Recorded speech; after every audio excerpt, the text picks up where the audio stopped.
అవసరానికి వాడుకొని వదిలేసే వాళ్ళు దగ్గరగా ఉన్నా ఒకటే, దూరంగా ఉన్నా ఒకటే. అలాంటి వాళ్ళకి మనం అవసరం ఉన్నప్పుడు మాత్రమే మనుషులుగా అనిపిస్తాము. తరువాత గడ్డి పరక కన్నా హీనంగా అనిపిస్తాము. నిన్ను బాధ పెట్టిన వారి గురించి ఆలోచించి బాధపడకండి.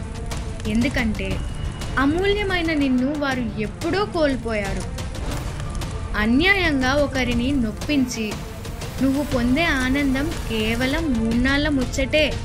కానీ ఆ మనసు కన్నీటి ఉసురు నీ 3 తరాలకు సరిపడే శిక్ష తగులుతుంది. గుర్తుంచుకో. ఒకరి బలహీనత పరిస్థితులు దృష్టిలో పెట్టుకొని వారిని టార్చర్ పెట్టారో చెప్పడానికి కూడా మాటలు రానంత నాశనం తప్పదు. ఆరాటపడకు. నా వాళ్ళు అని. వాళ్ళ వల్ల నీకు మిగిలేది శూన్యమే. నువ్వు ఎంత మంచిగా ఉన్నా ఎదుటివాడికి చెడుగానే ఉంటావు. నీ జీవితం విలువ నువ్వు తెలుసుకో. ఒకరి కోసం అస్సలాగకు. నీ భవిష్యత్తు చిక్కుల్లో పడుతుంది. మనమంటే ఇష్టం లేదని ఎవరూ ప్రత్యేకంగా చెప్పరు. వారి ప్రవర్తనని బట్టి మనమే అర్థం చేసుకోవాలి. కష్టమైనా నష్టమైనా మనమే దూరం అవ్వాలి. విలువలేని చోట బాధపడుతూ ఉండడం కంటే కష్టమైనా వదిలేసి ఉండడం మంచిది. బంధం గొప్పదా లేక బాధ్యత గొప్పదా అని ఆలోచిస్తే బంధం కంటే బాధ్యత గొప్పది అనిపిస్తుంది. ఎందుకంటే బంధం మనకు మాత్రమే సంబంధించింది. బాధ్యత కొన్ని జీవితాలకు సంబంధించింది. మన సంతోషం కంటే మన అనుకునే వాళ్ళ సంతోషమే మన బాధ్యత కదా. భర్త అంటే అవసరమైనప్పుడు చేయి వేయడం, కోపం వచ్చినప్పుడు చేయి చేసుకోవడం కాదు. నిన్ను నమ్మి తన వాళ్ళందరినీ వదులుకొని నీ వెంటే వచ్చిన భార్యను కంటతడి పెట్టకుండా చూసుకోవాలి.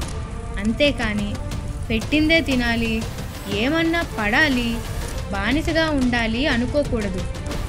భార్య గయ్యాలిగా ఉంది అంటే అది భర్త ప్రవర్తన బట్టి ఉంటుంది. కుటుంబాన్ని పట్టించుకోకుండా చెడు వ్యసనాలకు బానిసైన వారు భార్యకి సరిపడా ప్రేమను పంచలేకపోతే భార్య అలా ప్రవర్తిస్తుంది. భర్త ప్రేమగా చూసుకుంటే ఏ భార్య గయ్యాలి అవ్వదు. అమ్మలా మారి మీకు రెట్టింపు ప్రేమను పంచుతుంది.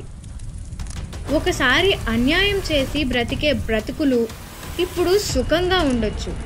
కానీ ఒకటి గుర్తుపెట్టుకోండి, కాలం ఎప్పుడూ ఒకేలా ఉండదు. మీరు ఎప్పటికైనా అంతకు అంత అనుభవించక తప్పదు. న్యాయానికి నిదానంగా గెలుపు ఉంటుంది. మహానటులు ఎక్కడో ఉండరు.